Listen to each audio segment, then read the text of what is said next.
Hello student, कैसे हैं आप। नेक्सस एजुकेशन पॉइंट में आपका स्वागत है हमारे एक नई वीडियो के साथ। आज हम बात करेंगे एमपीएससी 011 यानी 11 वैश्विक मामलों में यूरोपीय संघ इग्नू यूनिवर्सिटी। आज हम इस वीडियो में जून 2024 के क्वेश्चन पेपर को सॉल्व करेंगे। ये आज जून 2024 का जो क्वेश्चन पेपर है वो 2 घंटे का और 50 नंबर का था। यानी आपका जो एग्ज़ाम आना है वो 2 घंटे का, जो कि अधिकतम अंक 50 नंबर के होंगे, जिसमें 5 क्वेश्चन करने होंगे, जिसमें 2 खंड होंगे और प्रत्येक खंड में से जो क्वेश्चन होते हैं समान अंक के होंगे। पहले खंड में 5 क्वेश्चन, दूसरे खंड में आपके 5 क्वेश्चन आने हैं। दोनों खंडों में से पहले आपको 2-2 क्वेश्चन करने अनिवार्य होंगे।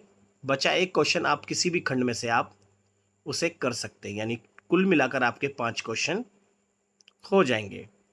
तो इस तरह से आपके 5 क्वेश्चन पूरे हो जाएंगे। अगर आपने अभी तक हमारे चैनल को सब्सक्राइब नहीं किया तो हमारे चैनल को सब्सक्राइब करें, बेल आइकन जरूर बजाएं ताकि हमारे आने वाली वीडियो को नोटिफिकेशन आपको आसानी से मिल सके। चलिए शुरू करते हैं। जून 2024 के क्वेश्चन पेपर को सॉल्व करते हैं। खंड फर्स्ट का पहला क्वेश्चन है, यूरोपीय संघ के विघटन और उनके कारकों पर चर्चा कीजिए जिनके कारण संपूर्ण यूरोप में एक आम बाजार का निर्माण हुआ। तो यूरोपीय संघ का विकास कैसे हुआ? तो स्टूडेंट 1957 में यूरोपीय आर्थिक संगठन की 3 प्रमुख संस्थाओं जैसे यूरोपीय आर्थिक समुदाय, यूरोपीय कोयला तथा इस्पात समुदाय एवं यूरोपीय आणविक ऊर्जा समुदाय के समन्वित संगठन को यूरोपीय समुदाय कहा गया। यूरोपीय संघ के अंतर्गत 3 प्रमुख संस्थाएं थी, जैसा कि मैंने अभी आपको बताया, यूरोपीय आर्थिक समुदाय, यूरोपीय कोयला तथा इस्पात समुदाय और यूरोपीय आणविक ऊर्जा समुदाय के ये 3 संस्थाएं थी जिन्होंने एक यूरोपीय संघ की स्थापना करी। यूरोपीय समुदाय 1957 में स्थापित हुआ। यूरोपीय समुदाय एक विलय संधि का परिणाम है। इसे वास्तविक रूप से यूरोपीय समुदाय में एकल परिषद और एकल आयोग की स्थापना की संधि के नाम से जाना जाता है, क्योंकि यूरोप के देशों का एक अपनी संधि थी, यानी यूरोप के देशों ने एक संधि करी और एक एकल आयोग की स्थापना करी जिससे यूरोपीय संघ स्थापित हुआ। यह विलय संधि ही कई अर्थों में यूरोपीय संघ की वास्तविक शुरुआत मानी जाती है। 1957 में यूरोपीय आर्थिक समुदाय ने एक आर्थिक संगठन के रूप में कार्य करना शुरू किया, लेकिन धीरे धीरे इसका कार्यक्षेत्र सामाजिक एवं राजनीतिक गतिविधियों में स्थापित हो गया। 2002 में पेरिस की संधि की समाप्ति के पश्चात यूरोपीय कोयला तथा इस्पात समुदाय भी खत्म हो गया। इसकी समस्त संपत्तियां तथा दायित्व यूरोपीय आर्थिक समुदाय को सौंप दी गई, जिसके कारण ये आगे चलकर यूरोपीय आर्थिक समुदाय का नाम बदलकर यूरोपीय संघ रख दिया गया। इस तरह से यूरोपीय संघ का विकास हुआ। अब बात करेंगे पूरे यूरोप में एक आम बाजार बनने के कारण क्या थे। यूरोप के देशों ने आपसी सहमति, आपसी सहयोग और आर्थिक विकास को बढ़ावा देने के यूरोपीय आर्थिक समुदाय की स्थापना करी और पूरे यूरोप को एक बाजार के रूप में स्थापित किया। पहला, आर्थिक सहयोग की आवश्यकता। यूरोपीय संघ ने एक आम बाजार बनाने का सबसे बड़ा कारण आर्थिक सहयोग की आवश्यकता थी। युद्धों से तबाह हुई यूरोपीय अर्थव्यवस्था को पुनर्निर्माण के लिए सहयोग और संसाधनों के साझाकरण की जरूरत थी, जिसकी वजह से वहां पर एक आम बाजार स्थापित हुआ। क्योंकि प्रथम विश्व युद्ध और द्वितीय विश्व युद्ध के बाद सबसे ज्यादा प्रभाव यूरोप के देशों पर पड़ा, जिसकी वजह से आर्थिक संकट फैला और यूरोप के देशों ने अपनी अर्थव्यवस्था को उभारने के लिए यूरोपीय समुदाय की स्थापना करी और इस यूरोपीय समुदाय ने संपूर्ण यूरोप में एक आम बाजार स्थापित किया। दूसरा, शांति और स्थिरता की आकांक्षा। साझा बाजार से देशों को एक दूसरे पर निर्भर बनाना था ताकि भविष्य में युद्ध की संभावना कम हो सके। जब यूरोप के देश आपस में खुल के व्यापार करेंगे तो जब वो यूरोप के देश सभी एक दूसरे पर निर्भर हो जाएंगे तो आने वाले युद्ध बिल्कुल भी नहीं करेंगे, जिससे आने वाले युद्ध को रोका जा सके। तीसरा है व्यापारिक बाधाओं को हटाना, जैसे कि टैरिफ, कोटा और अन्य व्यापार बाधाओं को खत्म कर एक एकीकृत आर्थिक क्षेत्र बनाना था। जब यूरोप के देश बिना किसी परेशानी के अपने उद्योगों को यूरोप के देशों में एक दूसरे देशों में स्थापित कर सके, उन बाधाओं को दूर करना, जैसे टैरिफ, कोटा और अन्य व्यापारिक जो बाधाएं होती हैं उन्हें खत्म करना, इसका मकसद था, जिससे वस्तु और सेवा, पूंजी और श्रम की स्वतंत्रता, आवाजाही संभव हो सके। चौथा था प्रौद्योगिकी और औद्योगिकरण। प्रतिस्पर्धा के युग में तकनीकी सहयोग और वैज्ञानिक नवाचार के साझाकरण की जरूरत ने आम बाजार को मजबूती दी और यहां पर प्रतिस्पर्धा को बढ़ाया, जिससे नई नई टेक्नोलॉजी और इसका लाभ सीधा जनता तक पहुंचाया। ये है एक साझा बाजार स्थापित किया। पांचवा, राजनीतिक नेतृत्व और दूरदर्शिता। नेताओं जैसे जीन मोने, रॉबर्ट सुमैन आदि ने यूरोपीय एकता के विचार को साकार रूप दिया और जिसके कारण यूरोप के देशों में एक साझा बाजार स्थापित हुआ। सिक्स है अमेरिकी समर्थन यानी मार्शल प्लान। अमेरिकी सहायता योजना ने आर्थिक पुनर्निर्माण को बढ़ावा दिया और सहयोग की भावना को बल मिला। अमेरिकी समर्थन के कारण यूरोप का एक बाजार स्थापित हुआ जिससे यूरोप के देशों को इसका लाभ मिला। सेकंड क्वेश्चन है, यूरोपीय एकीकरण की प्रक्रिया की व्याख्या करने के लिए एक सिद्धांत के रूप में संघवाद का समालोचनात्मक परीक्षण कीजिए। यूरोपीय एकीकरण की प्रक्रिया क्या है, इसके बारे में जानते हैं। यूरोपीय एकीकरण 20वीं सदी के उत्तरार्ध की एक प्रमुख राजनीतिक आर्थिक घटना है। इस प्रक्रिया को समझने के लिए विभिन्न सिद्धांत प्रस्तुत किए गए जिनमें संघवाद एक प्रमुख सिद्धांत है। संघवाद संप्रभु राष्ट्रों को एक साझा राजनीतिक इकाई में संगठित करने का विचार है जिसमें शक्ति का वितरण विभिन्न स्तरों पर होता है, जैसे कि सदस्य राष्ट्र और केंद्रीय राष्ट्र, जिसे हम ईयू कहते हैं। यूरोपीय एकीकरण में संघवाद की भूमिका क्या है? पहला है स्थायी संस्थाओं की स्थापना। जैसा कि स्टूडेंट आपको पता है कि संघवाद होता क्या है, यूरोप के एकीकरण यानी पूरे यूरोप को एकीकरण यानी एक सूत्र में बांधने में संघवाद ने अपनी भूमिका निभाई। संघवाद वह शासन व्यवस्था होती है जिसके अंदर दो प्रकार की सरकार और उन सरकारों में शक्तियों का बराबर बंटवारा होता है और यह संघवाद सभी छोटे स्तर और बड़े स्तर की सरकारों को बांधकर एक सूत्र में बांध कर रखती है। इस संघवाद ने यूरोप के एकीकरण में अपनी एक भूमिका निभाई। स्थायी संस्थाओं की स्थापना। यूरोपीय संघ के अंतर्गत यूरोपीय आयोग, यूरोपीय संसद, यूरोपीय न्यायालय आदि की स्थापना संघवाद के केंद्रीय सिद्धांतों से प्रेरित थी और इन सभी संस्थाओं को शक्तियों का बराबर बंटवारा, अपनी अपनी शक्तियों का बंटवारा दिया गया था, सबको अलग अलग काम दिया गया। सेकंड है संप्रभुता का साझा प्रयोग। यूरो मुद्रा अपनाने, सामान्य कृषि नीति और सैगन समझौते जैसे कदमों में सदस्य देशों ने अपने अधिकार यूरोपीय संघ के साथ साझा किए, जिससे यहाँ पर एक संघ जो था संघवाद के रूप में यूरोप का एकीकरण हुआ। तीसरा है राष्ट्रीय राजनीतिक एकता की ओर बढ़ना। maastricht संधि यानी 1993 जिसने यूरोपीय आर्थिक समुदाय का नाम बदलकर यूरोपीय संघ रखा गया और लिस्बन संधि 2007 संघीय ढांचे की ओर बढ़ते कदम माने जाते हैं जिससे यूरोपीय एकीकरण को बढ़ावा मिला। अब बात करते हैं संघवाद की समालोचना की राष्ट्रीय संप्रभुता की चिंता। कई देश जैसे यूके ने संघवाद को संप्रभुता पर खतरे के रूप में देखा जिसे ब्रेक्जिट जैसी घटनाएं हुई। सेकंड है एकरूपता में कमी। यूरोपीय एकीकरण में एकरूपता में कमी। सभी सदस्य देश समान रूप से एकीकरण के पक्ष में नहीं थे। कुछ देशों में गहरा एकीकरण तो कुछ में सीमित सहभागिता थी। बहुत से देश यूरोपीय एकीकरण के समर्थन में भी रहे और बहुत से ऐसे भी थे जो यूरोप के एकीकरण के कार्य क्षेत्र में नहीं आए, जिसके कारण संघवाद की सबसे बड़ी कमी है। तीसरा है लोकतांत्रिक घाटा। निर्णय लेने की प्रक्रिया पर अक्सर आलोचना होती है कि आम नागरिकों की भागीदारी कम है। चौथा है आर्थिक असमानता। एकीकृत बाजार के बावजूद पूर्व और पश्चिम यूरोप में आर्थिक असमानता बनी रही। पूर्वी यूरोप और पश्चिमी यूरोप में आर्थिक असमानता बढ़ी जिससे संघीय संरचना पर प्रश्न उठने लगे। ये हमारी संघवाद की आलोचना थी। अब थर्ड क्वेश्चन है जिसके अंदर दो टिप्पणी आई हुई है, 200 शब्दों में लिखने हैं। पहला है यूनाइटेड किंगडम और यूरोपीय संघ यानी यूके यानी ब्रिटेन। यूके और यूरोपीय संघ के बीच संबंध ऐतिहासिक, राजनीतिक और आर्थिक रूप से काफी महत्वपूर्ण रहे, क्योंकि यूके जो है, ब्रिटेन जो है वो पहले यूरोपीय यूनियन का सदस्य था जो यूरोप का एक देश है। ब्रिटेन के यूरोपीय देश के साथ ऐतिहासिक रूप से, राजनीतिक और आर्थिक रूप से काफ़ी महत्वपूर्ण संबंध रहे हैं। यूके 1973 में यूरोपीय आर्थिक समुदाय का सदस्य बना जो बाद में यूरोपीय संघ बन गया। इस सदस्यता का उद्देश्य था व्यापार को आसान बनाना, आर्थिक विकास को बढ़ावा देना और यूरोपीय देशों के बीच सहयोग को बढ़ाना इसका उद्देश्य था। हालांकि समय के साथ यूके में यह बहस तेज हुई कि ईयू की नीतियां यानी यूरोपीय संघ की नीतियां उसकी स्वतंत्रता और निर्णय लेने की क्षमता को प्रभावित कर रही है।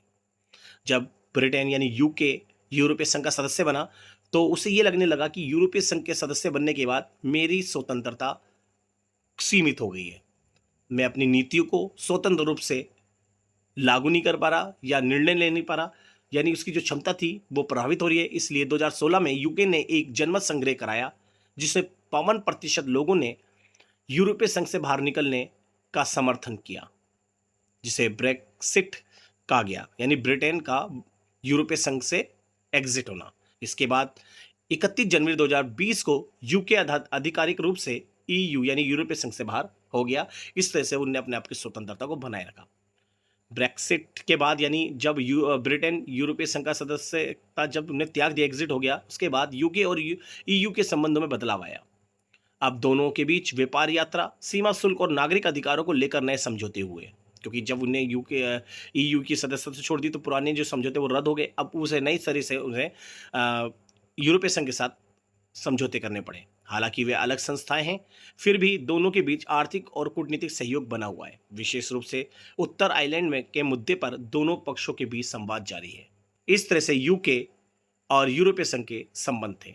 अब बात करते हैं यूरोपीय सुरक्षा और रक्षा नीति क्या थी।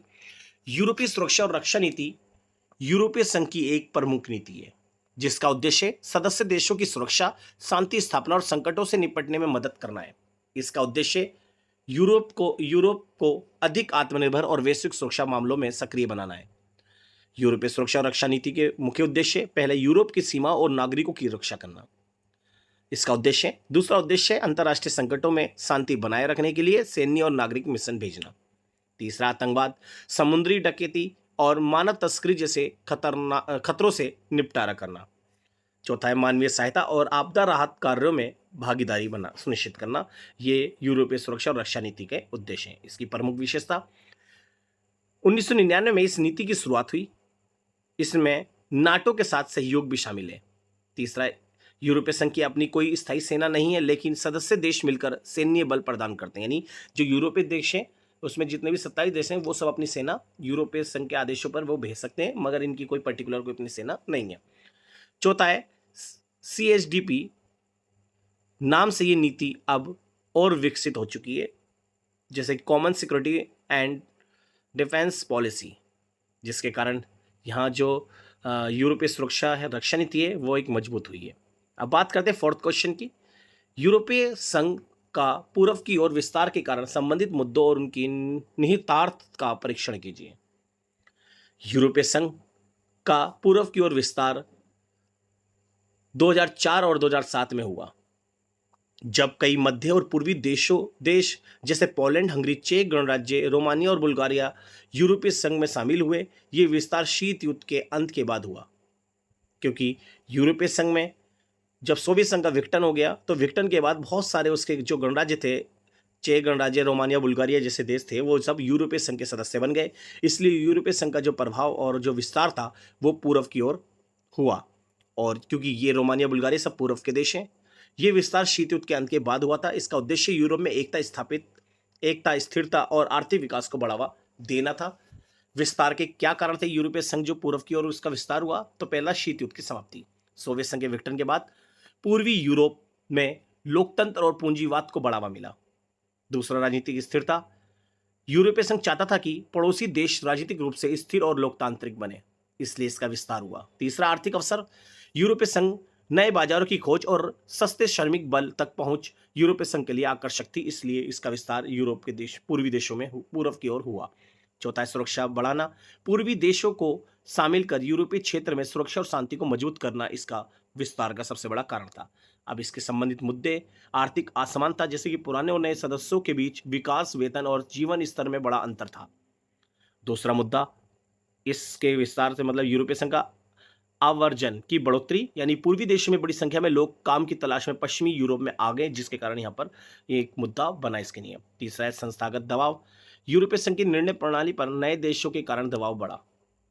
चौथा मुद्दा है सांस्कृतिक विविधता और विरोध। कुछ पश्चिमी देशों में पूर्वी विस्तार को लेकर विरोध और सहजता थी, जो कि इसके संबंधित मुद्दे थे। अब बात करें निहितार्थ क्या था यूरोपीय संघ का? राजनीतिक एकीकरण में वृद्धि। पूरे यूरोप में लोकतांत्रिक संस्थाएं मजबूत हुई, जिससे यूरोपीय संघ एक मजबूत रूप में स्थापित हुआ।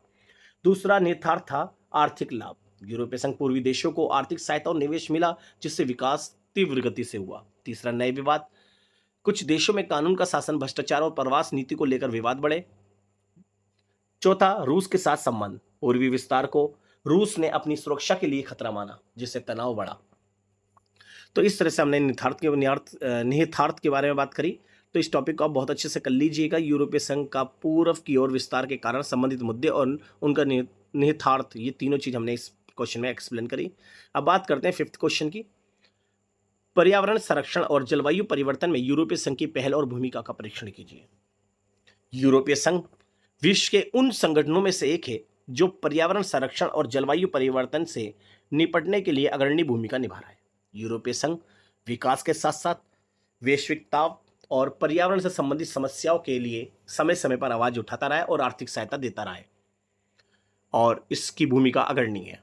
यूरोपीय संघ ने सतत विकास, हरित ऊर्जा और कार्बन उत्सर्जन में कटौती जैसे क्षेत्रों में कई प्रभावशाली नीतियां और कानून बनाए।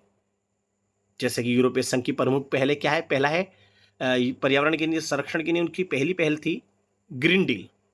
ये डील वर्ष 2019 में शुरू की गई। ग्रीन डील 2019 में बनाई, जिसका उद्देश्य 2050 तक यूरोपीय संघ को कार्बन न्यूट्रल बनाना। इसमें ऊर्जा, परिवहन, कृषि और उद्योग को हरित बनाने की योजना है। दूसरी यूरोपीय संघ की पहल रही है पेरिस समझौते में भागीदारी।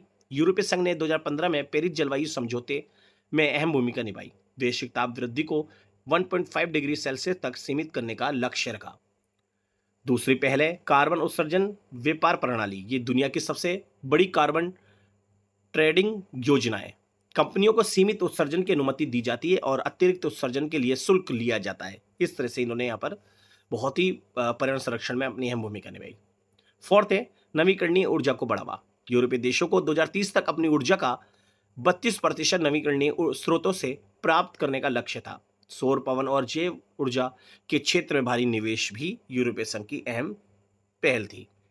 अब भूमिका का परीक्षण करेंगे। यूरोपीय संघ की जो भूमिका है उसके क्या परीक्षण? जैसे यूरोपीय संघ ने पर्यावरण नीति निर्माण में वैश्विक स्तर पर अग्रणी भूमिका निभाई और पर्यावरण नीति के तहत वैश्विक स्तर पर लोगों को जागरूक करा और समय समय पर सम्मेलन स्थापित किए। दूसरा, यूरोपीय संघ गरीब और विकासशील देशों को जलवायु अनुकूल तकनीक और फंडिंग मुहैया कराता है।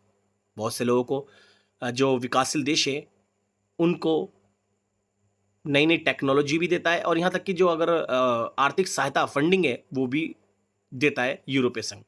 तीसरा है यूरोपीय संघ के नियम पर्यावरण मानकों को अनिवार्य करते हैं, जैसे कि प्लास्टिक प्रतिबंध, ग्रीन टैक्स, प्रदूषण नियंत्रण आदि।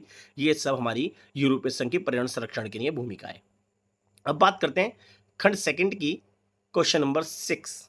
यूरोपीय संघ और रूस के संबंध की प्रमुख विशेषताओं का समालोचनात्मक परीक्षण कीजिए।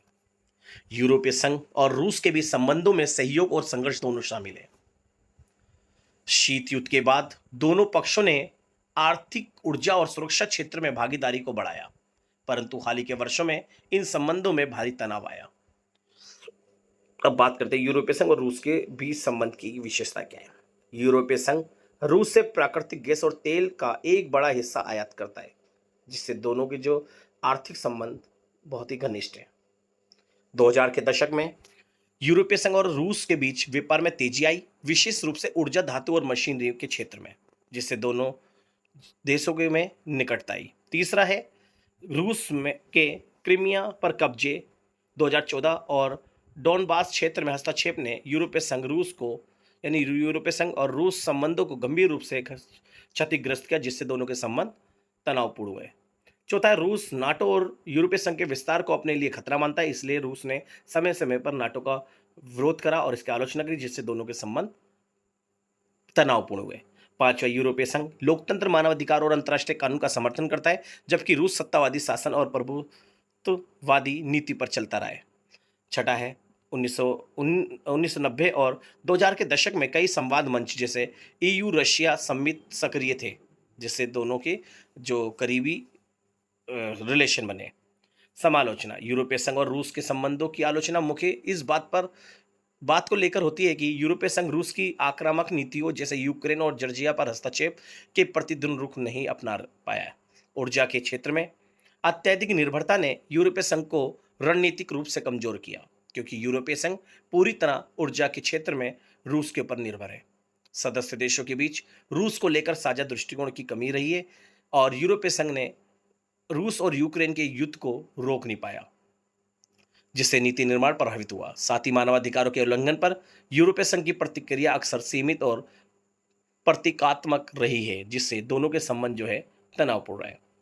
7 क्वेश्चन है यूरोपीय संघ और अमेरिका के बीच अभिसरण और विचलन के क्षेत्र पर चर्चा कीजिए। जो कि यूरोपीय संघ और अमेरिका के जो संबंध है, अभिसरण और विचलन के क्षेत्र पर क्या चर्चा है उसके बारे में हम बात करेंगे। यूरोपीय संघ और अमेरिका विश्व की दो प्रमुख लोकतांत्रिक और आर्थिक शक्तियां हैं। अमेरिका और यूरोपीय संघ विश्व के सबसे बड़े बाजार हैं और इन दोनों के देशों के बीच व्यापारिक संबंध बहुत घनिष्ठ हैं। इनके बीच सहयोग सहयोग मतलब अभिसरण और मतभेद मतलब विचलन, इन दोनों में सहयोग और मतभेद दोनों देखने को मिलती हैं। इनकी साझेदारी वैश्विक राजनीति, सुरक्षा, अर्थव्यवस्था और पर्यावरण जैसे मुद्दों में महत्वपूर्ण भूमिका निभाती है। जैसे कि अभिसरण के क्षेत्र यानी दोनों के जो सहयोगात्मक क्षेत्र हैं उसके बारे में बात करेंगे, जैसे लोकतंत्र और मानवाधिकार। दोनों पक्ष यानी यूरोपीय संघ और अमेरिका दोनों ही लोकतंत्रीय मूल्यों, मानवाधिकार और कानून के शासन का समर्थन करते हैं, इसलिए दोनों की जो विचारधारा है वो समान है। दूसरे आर्थिक सहयोग, यूरोपीय संघ और अमेरिका विश्व के दोनों सबसे बड़े व्यापारिक भागीदार हैं। ट्रांस अटलांटिक व्यापार और निवेश संबंध मजबूत है, जिससे दोनों देशों के बीच में नजदीकियां और मिठास वाले संबंध बने। तीसरा है सुरक्षा और आतंकवादी विरोधी, यानी यूरोपीय संघ और अमेरिका दोनों ही सुरक्षा और आतंकवादी विरोधी हैं, यानी नाटो के माध्यम से दोनों पक्ष सामूहिक रूप से भागीदार हैं और आतंकवाद और साइबर सुरक्षा पर मिलकर कार्य करते हैं, जिससे दोनों देशों यानी यूरोपीय संघ और अमेरिका के बीच में नजदीकियां बढ़ी हैं। चौथा है जलवायु परिवर्तन, विशेषकर पेरिस समझौते के बाद दोनों जलवायु संरक्षण और कार्बन उत्सर्जन में कटौती के लिए प्रतिबद्ध हैं। हालांकि ट्रम्प काल में अस्थायी विचलन देखा गया है, जिससे ट्रम्प काल से पहले जलवायु परिवर्तन के संबंध में यूरोपीय संघ और अमेरिका के संबंध जो है वो घनिष्ठ मित्रतापूर्ण बने। अब विचलन के क्षेत्र इन दोनों के अंदर जो विवाद रहा है, जैसे कि व्यापारिक नीति में अमेरिका द्वारा लगाए गए शुल्क जैसे कि स्टील पर और संरक्षणवादी नीतियों यूरोपीय संघ से टकराती है, जिससे दोनों के संबंध तनावपूर्ण हुए। अब पर्यावरण नीति को लेकर दोनों के विचलन के क्षेत्र क्या है, जैसे ट्रम्प प्रशासन ने पेरिस समझौते से बाहर निकलकर मतभेद बढ़ाया, हालांकि बाइडेन प्रशासन ने वापसी की, यानी समय के साथ साथ पर्यावरण नीति को लेकर जो अमेरिका के जो प्रेसिडेंट बने हैं किसी में इनके जो सहयोगात्मक संबंध मिले देखने को, और कुछ प्रेसिडेंट के बनने पर कुछ यूरोपीय संघ के साथ जो संबंध है वो बिगड़ते हुए दिखे। अब बात करते हैं ईरान परमाणु समझौता तीसरा है। यूरोपीय संघ इस समझौते का समर्थन करता है, जबकि अमेरिका ट्रम्प काल में इससे बाहर निकल गया, जिससे मतभेद उत्पन्न हुआ। यानी ईरान परमाणु समझौते के आधार पर यूरोपीय संघ उसका समर्थन कर रहा है, लेकिन अमेरिका समर्थन नहीं कर रहा है, यानी ट्रम्प काल में वर्तमान में, जिससे दोनों के संबंध बिगड़े। चौथा है डिजिटल टेक्नोलॉजी और गोपनीयता। अमेरिका की टैंक कंपनियां डेटा उपयोग में ढील चाहती है, जबकि यूरोपीय संघ GDPR जैसे कड़े कानून लागू करता है, जिसके कारण दोनों के संबंध जो है तनावपूर्ण हुए। इस तरह से यूरोपीय संघ और अमेरिका के बीच हमारे संबंध देखने को मिले। अब बात करते हैं भारत और यूरोपीय संघ के बीच संबंध का अभ्युदय और विकास की चर्चा। देखते हैं भारत और यूरोपीय संघ के बीच में जो संबंध है उनका उदय और विकास कैसे हुआ। यूरोपीय संघ एवं भारत के संबंध बहुआयामी रहे।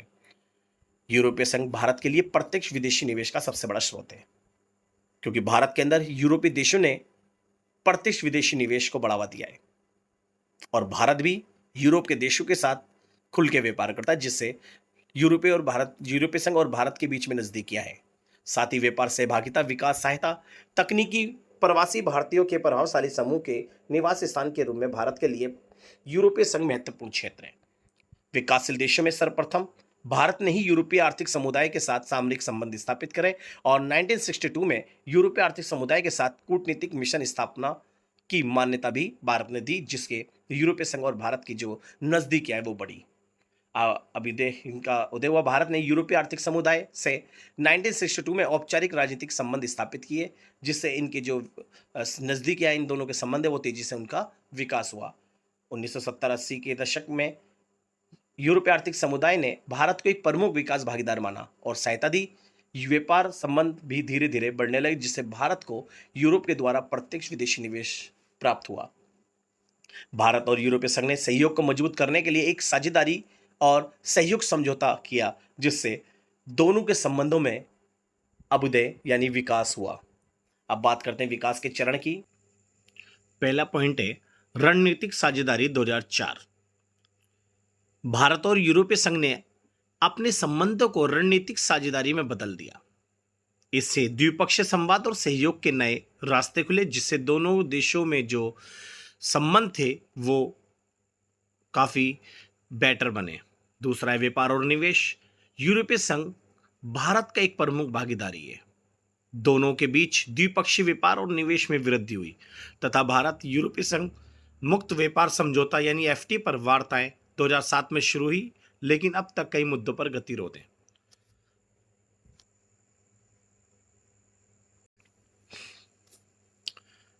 थर्ड है संवाद तंत्र का निर्माण। विभिन्न उच्च स्तरीय संवाद तंत्र जैसे ऊर्जा, जलवायु परिवर्तन, साइबर सुरक्षा, डिजिटल गवर्नेंस आदि स्थापित हुए, जिससे यूरोपीय संघ और भारत के बीच में जो संबंध थे वो मधुर हुए। फोर्थ है वैश्विक सहयोग। यूरोपीय संघ और भारत के बीच में जलवायु परिवर्तन, बहुपक्षीयता, संयुक्त राष्ट्र संघ सुधार, आतंकवाद विरोध जैसे वैश्विक मुद्दों पर सहयोग हुआ, जिससे दोनों देश यानी यूरोपीय संघ और भारत के बीच में नजदीकियां बढ़ी। पांचवा है कोविड-19 के बाद सहयोग। भारत और यूरोपीय संघ के बीच में महामारी के समय दोनों पक्षों ने स्वास्थ्य, वैक्सीन आपूर्ति श्रृंखला और डिजिटल अर्थव्यवस्था पर सहयोग को गति दी, जिससे यूरोपीय संघ और भारत के बीच में नजदीकियां बढ़ी। अब बात करते हैं 9 क्वेश्चन के बारे में। यूरोपीय एकीकरण और आसियान संबंधों के स्वरूप का मूल्यांकन कीजिए। यहां पर यूरोपीय संघ के एकीकरण यानी यूरोपीय संघ और आसियान के बीच में क्या संबंध है। जैसा कि यूरोपीय संघ यूरोप के देशों का बनाया गया संगठन है, जबकि दक्षिण पूर्वी एशियाई देशों का बनाया गया संगठन आसियान है। यूरोपीय संघ और आसियान दोनों ही क्षेत्रीय एकीकरण का सबसे महत्वपूर्ण उदाहरण है। यूरोपीय संघ जहां गहरी राजनीतिक और आर्थिक एकता का उदाहरण है, वहीं आसियान सहयोग आधारित लचीले और संप्रभुता सम्मानकारी ढांचे पर आधारित है। दोनों के आपसी संबंध बहुपक्षीय, रणनीतिक और आर्थिक दृष्टि से महत्वपूर्ण है। अब बात करते हैं यूरोपीय एकीकरण और आसियान के बीच संबंधों का स्वरूप का मूल्यांकन क्या है। पहला, राजनीतिक संबंधों की शुरुआत 1977 यानी यूरोपीय संघ और आसियान के बीच औपचारिक संबंध 1977 में स्थापित हुए, जिससे द्विपक्षीय संवाद की नींव पड़ी और दोनों संगठन जो है उनमें मित्रता बढ़ी। सेकंड, आर्थिक सहयोग। यूरोपीय संघ और आसियान का एक प्रमुख व्यापारिक और निवेश भागीदारी है। दोनों के बीच बायरीजनल फ्री ट्रेड एग्रीमेंट यानी एफटीए की संभावनाओं पर चर्चा होती रही है। वो अलग बात है कि अब तक कोई सर्वमान्य समझौता नहीं हुआ, लेकिन आर्थिक सहयोग के आधार पर दोनों संगठनों में नजदीकियां बढ़ी। थर्ड है विकास और तकनीकी सहायता। यूरोपीय संघ आसियान देशों को विकास सहायता प्रदान करता है। आपदा प्रबंधन, शिक्षा, स्वास्थ्य और जलवायु परिवर्तन से जुड़े क्षेत्रों में सहायता भी प्रदान करता है, जिससे यूरोपीय संघ और आसियान के बीच में नजदीकियां बढ़ी। सामरिक और सुरक्षा संवाद। दक्षिण चीन सागर विवाद, समुद्री सुरक्षा, साइबर सुरक्षा और आतंकवाद विरोध जैसे क्षेत्रों में भी यूरोपीय संघ आसियान को सहयोग बढ़ा है, जिससे दोनों देशों के बीच में मित्रता आई। अब बात करते हैं चुनौतियां और सीमाएं। यूरोपीय संघ और आसियान के बीच में क्या क्या चुनौतियां सामने आई है दोनों के संबंधों में। पहला, राजनीतिक विविधता। अगर हम बात करें आसियान और यूरोपीय संघ के बीच में राजनीतिक विविधता देखने को मिलती है। आसियान के देशों में राजनीतिक संरचना अलग अलग प्रकार से, जबकि यूरोपीय संघ की जो राजनीतिक संरचना है वो लोकतांत्रिक मान्यताओं पर आधारित है, जिससे दोनों के जो डिफरेंस है दिखते हैं। दूसरा, एफटीए पर गतिरोध। आसियान के विभिन्न देशों की प्राथमिकताओं और यूरोपीय संघ की कठोर मानकों जैसे मानवाधिकार, पर्यावरण आदि के चलते व्यापक एफटीए संभव नहीं हो सका है, जिसके कारण दोनों देशों के जो संबंध है, दोनों संगठनों के जो संबंध है वो खराब हुए। तीसरा, चीन की भूमिका। आसियान के कुछ देश चीन के प्रभाव में हैं, यानी वो चीन का समर्थन करते हैं, जिससे यूरोपीय संघ के साथ सामरिक संतुलन में चुनौती आ रही है, जिससे दोनों संगठनों के बीच में जो तनाव है वो बढ़ा है। अब बात करते हैं 10 क्वेश्चन की। इसके 2 शॉर्ट टिप्पणियां हैं। पहला है यूरोपीय आयोग।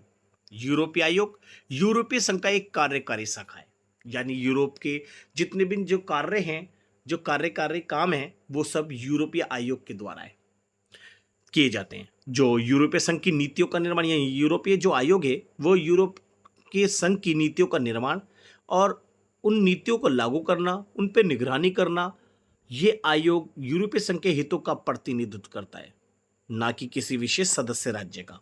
यूरोपीय आयोग यूरोपीय संघ के सभी देशों का हित लेता है, ना कि वो किसी एक देश का। इसकी स्थापना 1958 में यूरोपीय आर्थिक समुदाय के साथ हुई थी। जबकि यूरोपीय आर्थिक समुदाय की स्थापना 1957 में हुई और यूरोपीय आयोग की स्थापना 1958 में हुई।